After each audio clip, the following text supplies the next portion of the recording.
사무엘하 18장 16절에서 23절까지 한희성 집사님과 함께 교독하겠습니다.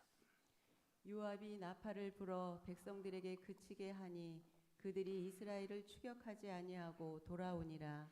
그들이 압살롬을 옮겨다가 숲을 가운데 큰 구멍에 그를 던지고 그 위에 매우 큰 돌무기들을 쌓으니라.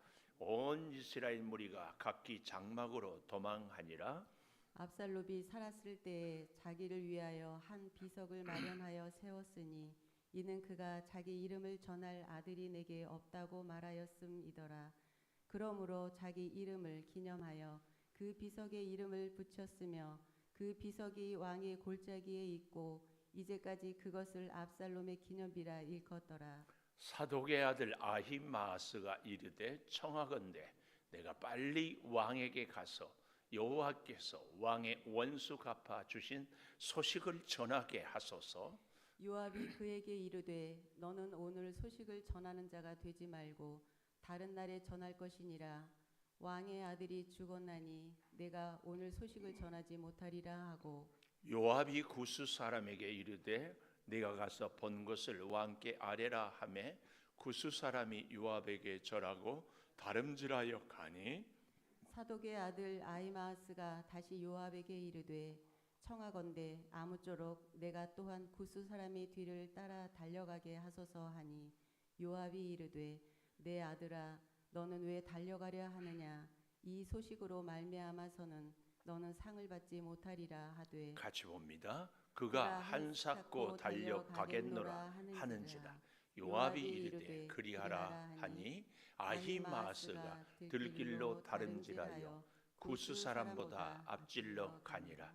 아멘. 오늘 또 새벽을 깨우는 은송아 너는 하나님의 보석이다 보석이다. 변함없이 새벽 제단을 지키는 권사님 하나님의 보석입니다. 보석입니다. 이 모든 것이 주님의 은혜입니다. 아멘 아멘.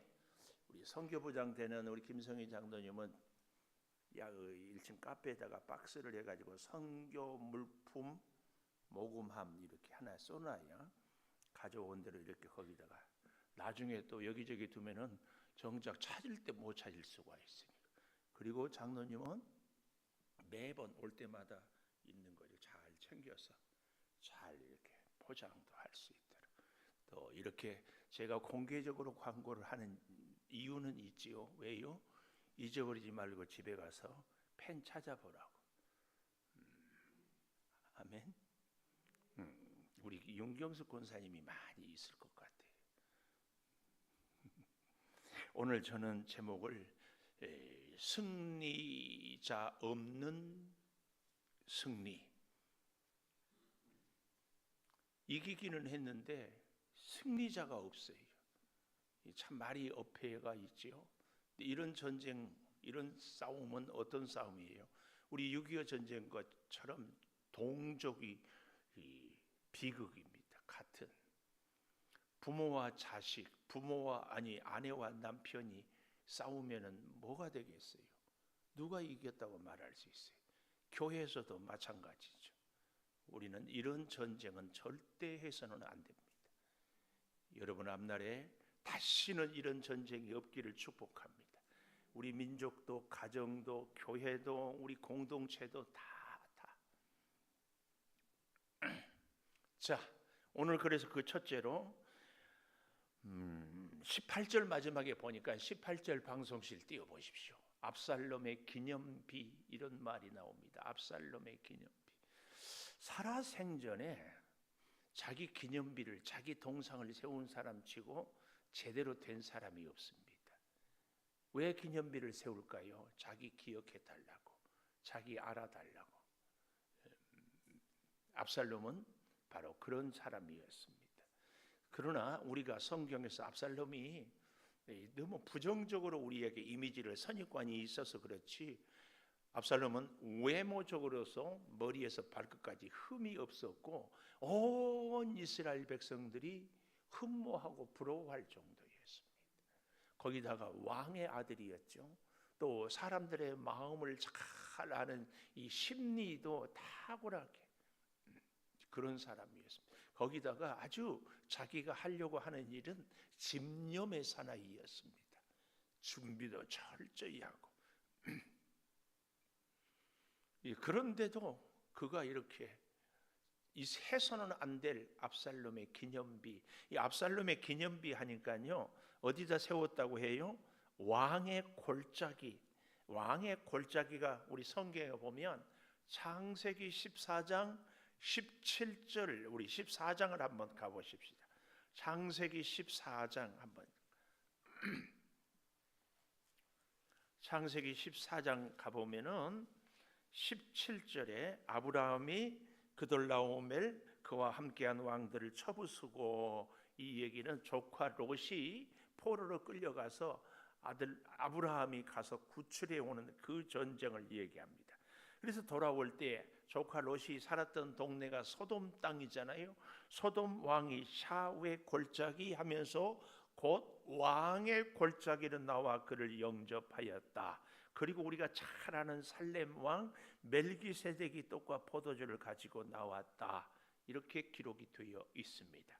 왕의 골짜기라는 이 표현 때문에 제가 창세기 14장을 이렇게 찾아보았는데, 압살롬의 기념비를 왕의 골짜기에 세웠다, 이 얘기는 곧 자기 스스로 자기가 왕이다, 이것을 암시하고 있는 겁니다. 그런데 다시 이제 사무엘 하로 돌아와서요, 왜 이렇게 압살롬이 자기 기념비를 세웠는가 하면은 18절에 보니까 압살롬이 살았을 때에 자기를 위하여 한 비석을 마련하여 세웠으니, 문헌에 보면 대략 한 10m 정도 돼요. 그러니까 우리 아파트 한 층이 3m 이렇게 보거든요. 그러니까 3층 높이처럼 그렇게 큰 비석을 세웠어요. 지금이야 뭐 빌딩이 수십 층, 수백 층, 그러니까 그렇죠. 실제로 노아 홍수 이후에 바벨탑도 그렇게 높지 않았는데도 하늘까지 닿겠다, 그런 거예요. 그러니까 압살롬의 비석도 10m 하면은 우리는 어떻게 생각할지 모르지만 당시에는 굉장히 큰 비석이에요. 자기를 그렇게 돋보이려고.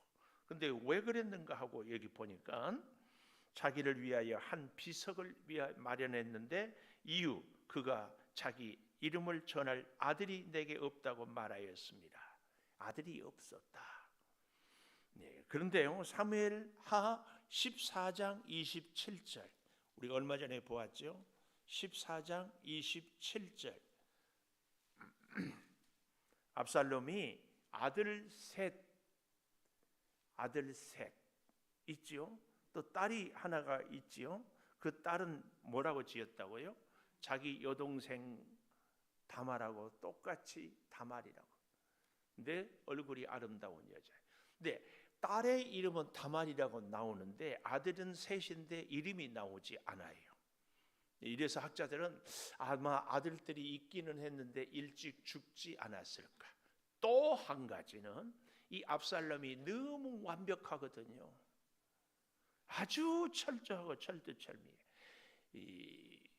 주변에 잘 보면 아버지가 너무 똑똑하면 아들이 거기에 못 미치는 경우가 있어요. 근데 복된 집안은 아들이 아버지보다 나아야 돼. 제가 그래서 의도적으로 그런 얘기를 많이 이렇게 합니다. 우리 예준이는 아빠보다 나은 아들이라고. 이게 굉장한 칭찬인데 어떤 분들은 표정이 묘하게 바뀌더라고. 아니, 아들이 낫다게 해야 돼요? 아버지가 낫다게 해야 돼요? 물론 둘 다 훌륭하다고 하면 좋지만, 그래도 비교할 때에 아들이 훌륭하다는 얘기는 칭찬을 하기 위해서, 아들을 칭찬하기 위해서. 그래서 저한테도 혹 칭찬하고 싶거든. 뭐라고? 아이고, 아들이 아버지보다 낫네요. 이렇게 얘기를 해줘야 돼. 한번 서로 옆에 분에게 해볼까요? 권사님은 딸이 권사님보다 낫네요. 한번 해보세요. 연습. 장로님은 아들이 장로님보다 낫네요. 이거 연습을 해야 돼. 왜냐하면 안 하던 말을 하려면은요 참 어색해요. 우리 맨날 이거 하잖아요. 처음에 하라 하니까 어색해가지고 다 쭈삣쭈삣. 자꾸 좋은 말은 정말입니다. 꼭 연습하십시오. 그래서 누가 애기 엄마가 또 애기 갖고 오면은 엄마는 쳐다보지 말고 우리 교회 처음 오면 얘가 완전히 어쩌면 이렇게 잘생겼는지 모르겠네. 꼭 그렇게 칭찬하세요. 왜 윤경수 권사님 하면 안 해? 아니 하도 뭐 교사가 안 하면 어떡해? 꼭 해야 돼요. 꼭. 압살롬의 비극은요 그 아들들이 흔적이 없는 거예요. 성경의 위대한 인물들은 바로 이 자녀를 잘, 그래서 우리 교회를 자녀가 잘 되는 교회라고 했는데 내가 회개했다니까. 주 안에서 자녀가 잘 되는 교회에 그래야 되는데 잘 되긴 했는데 교회에서 안 보여. 이게 문제야. 이게 문제. 오늘 우리는 이 압살롬을 보면서 다시 한번 긴장하십시다. 하나님, 우리 집 가정의 자녀가 믿음이 이 부모보다 더 강하고 담대하게 해주세요. 왜요? 우리 자녀들이 살아갈 세대는 더 험하거든요. 그런데 하나님의 더 든든한 후원과 돌보심이 없이는 어떻게 살 수 있겠어요? 그런데 뭐 애들이 다 커가지고 여기 있는 분들은 도연이는 말 들을까요? 안 들어? 벌써 안 들으면 그럼 쫓아야지. 어떤 장로님이 아들이 자꾸 나간다고 그러더래. 그래서 나가라고 그랬대. 지가 뭐 집 살 돈이 있어, 뭐 엄마랑 같이 사니까 밥 다 해주지, 빨래 다 해주지. 나가라고 그래. 혹시 독립하고 싶다 그러면 나가라고 그랬어요. 그리고 그 다음부터는 집에 있는 자녀들 생활비 꼬박꼬박 내라고 그랬어요. 생활비 안 받아도 살아주면 좋아요. 요즘에 또 나라에서 청년 주택 해가지고 또 웬만하면 다 그러는데, 하여튼 제가 뭐 이런저런 얘기를 했지만 자녀들의 믿음을 위해서 압살롬의 비극은 여기에 있어요. 자녀들이 흔적조차 없어요. 여러분들의 가정의 자녀들은 풍성한 은혜로 범사가 형통하기를 축복합니다. 범사가 형통해. 우리는 이 압살롬의 기념비. 근데요, 참 안타까운 것은 여기 16절부터 여기까지 좀 볼 필요가 있는데요. 왜 기념비를 세울 수밖에 없었는가도. 자, 16절 요압이 나팔을 불어 백성들에게 그치게 하니 전쟁을 그치게. 그래서 이스라엘을 추격하지 아니하고 돌아오니라. 이스라엘 압살롬을 따랐던 군대들 있죠. 그들이 압살롬을 옮겨다가 요 대목이에요. 17절 숲풀 가운데 큰 구멍에 그를 던지고, 이 들에 숲풀, 우리로 말하면 저 야산, 거기 구덩이에다 던지고 그 위에 매우 큰 돌 무더기를 쌓으니라. 우리가 세월호 사건이 2014년인가요? 그 생태 같은 애들을 기다려라 해야지. 결국은 수장시키는 이거 있을 수가 없는 일이에요. 근데 정말 그 부모들이 한결같이 불행하는데, 그래도 더 불행이 뭐예요? 자녀들의 신발이라도 시신이라도 찾는 부모들은 그나마 장례라도 치르고, 그 시신조차도 없는 그 부모들은 그 말할 수가 없어요.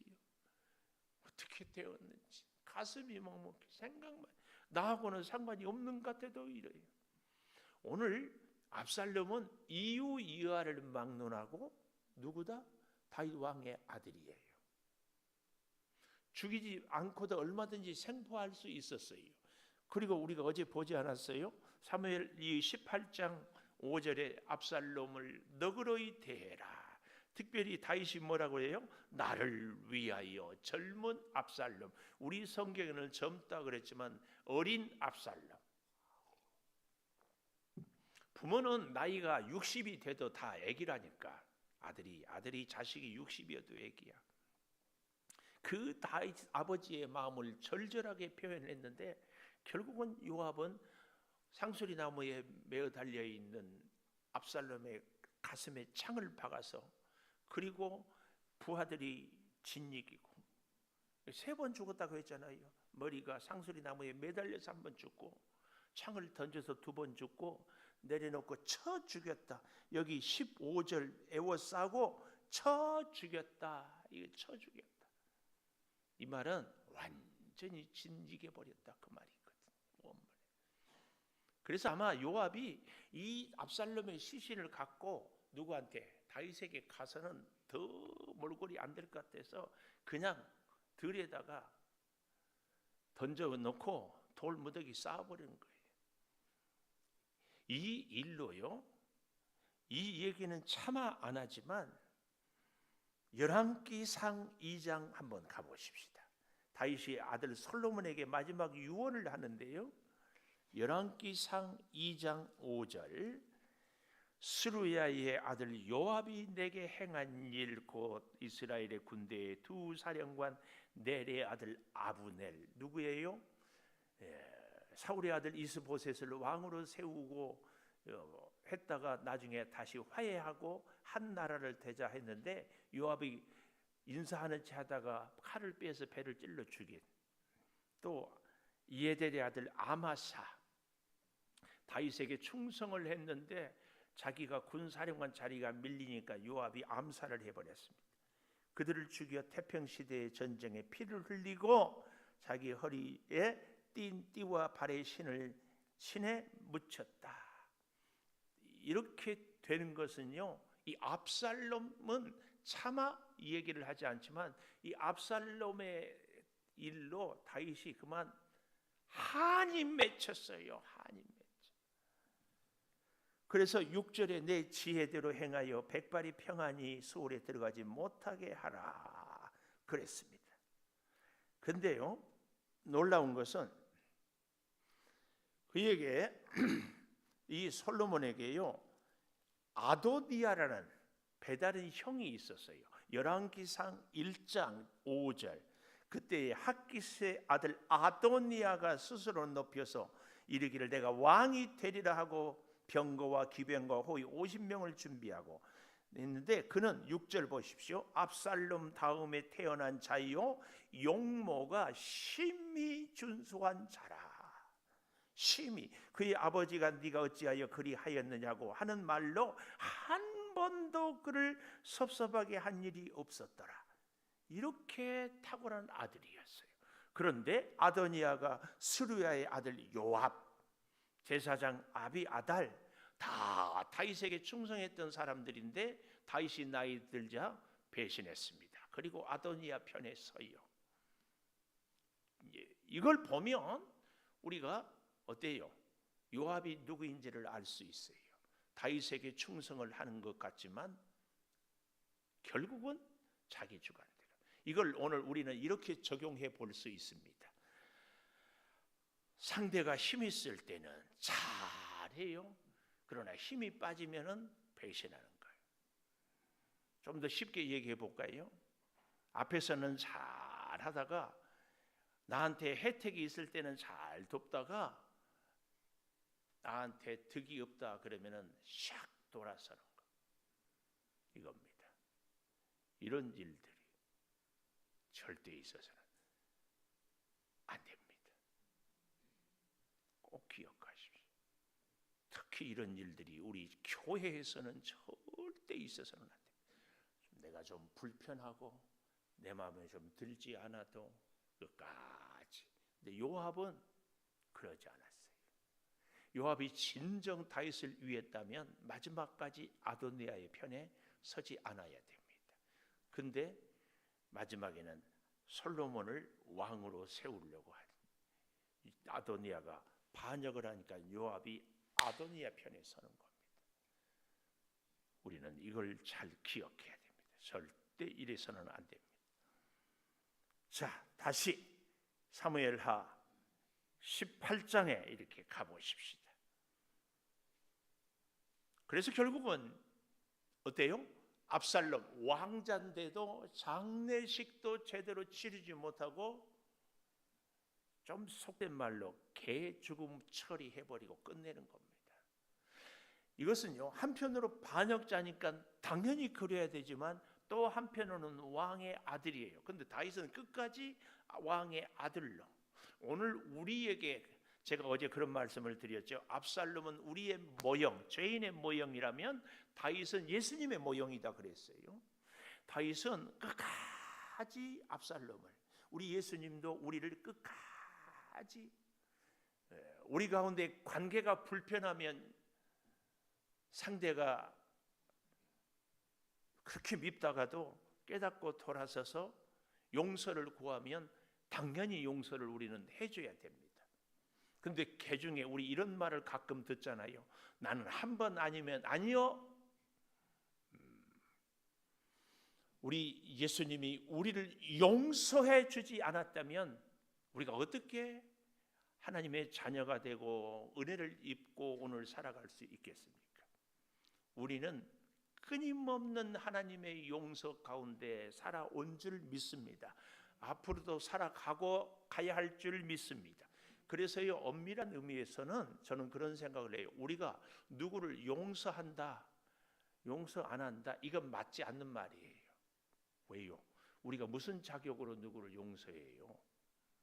제가 늘 말씀드리잖아요. 저 모습이 내 모습인데 내가 오히려 용서를 받아야 할 존재, 그런 사람인데 나는 문제가 없는가요?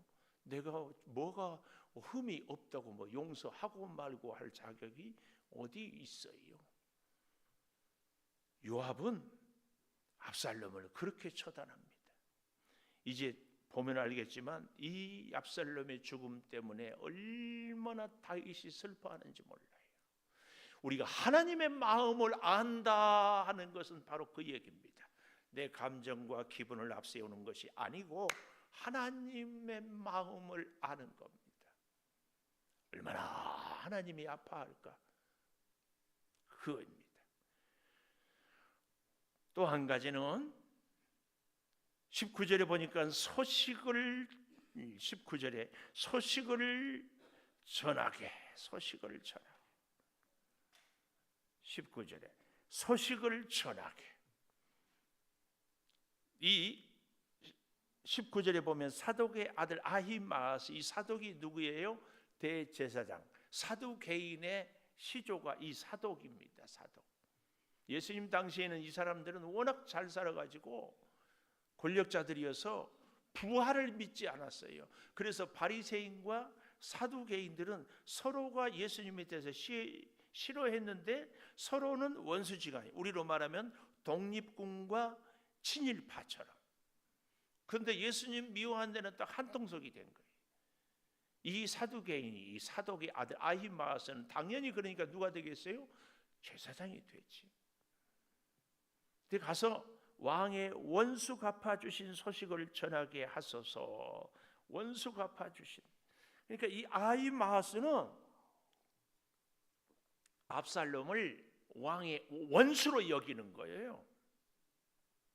그러나 왕 다윗은 압살롬을 아들로 여기는 거죠.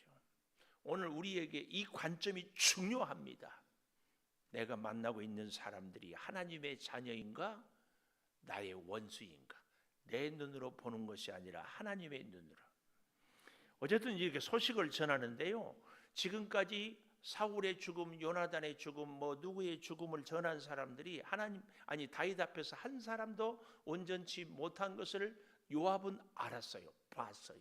그런데 지금 이 압살롬도 죽었다고 소식을 전하면 틀림없이 좋은 소리 못 들을 줄 알았어.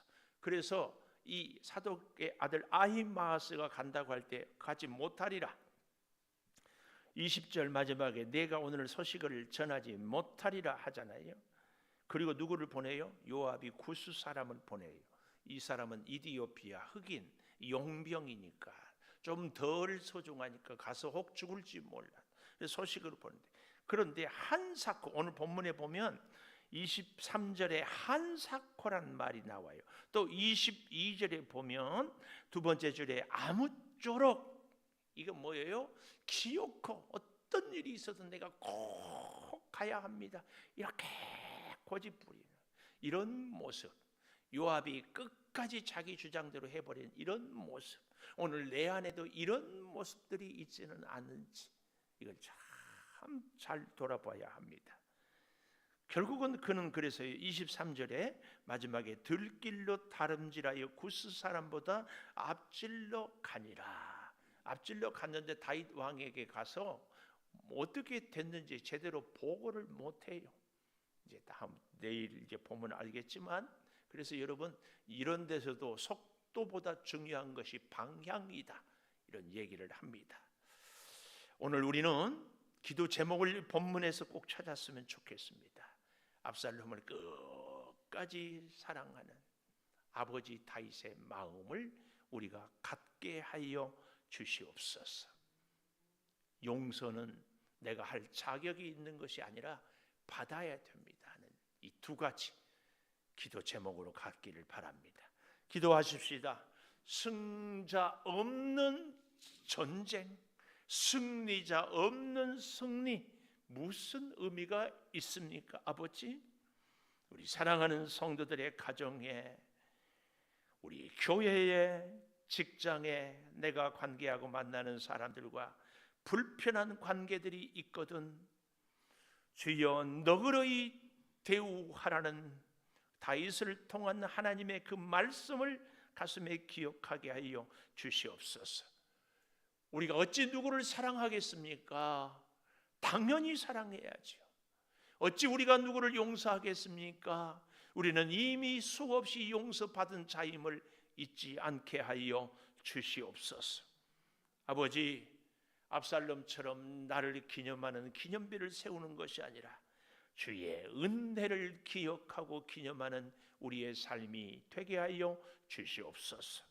오늘 또 저 사거리에서 차 한 잔을 나누겠습니다. 주여, 우리 양주 시민들이 이 작은 차 한 잔으로 힘을 얻게 도와주시고 잃었던 믿음을 회복하게 하여 주시고 주의 사랑과 돌보심을 체험하게 하여 주시옵소서. 이 일에 수고하고 애쓰는 손길을 붙드셔서 그 손길로 기도하고 일할 때마다 복되고 형통케 하여 주시옵소서. 몸이 불편한 우리 성도들이 있습니다. 주여, 항암 치료 때문에 몸이 쇠약해졌습니다. 다시 건강을 허락하여 주시고, 또한 몸 안에 세포가 암세포가 녹아서 감사하오니 다시는 생기지 않되 재발하지 않도록 도와주시고, 아버지 경동맥으로 갑상선으로 연약한 심장으로 혈압으로 당뇨로 심지어 아토피로 몸 안에 있는 염증 때문에 피부에 트러블이 있기도 하온데 주여, 우리의 모든 육체의 연약함을 치료하여 주시며 특별히 영적으로 우리가 연약한 부분이 있사오니 주여 붙잡아 주시옵소서. 지금은 우리 주 예수 그리스도의 은혜와 아버지 하나님의 무한하신 사랑과 성령의 감화 감동하심이 영원토록 함께 하시옵기를 간절히 축원하옵나이다. 아멘. 기도하십시다.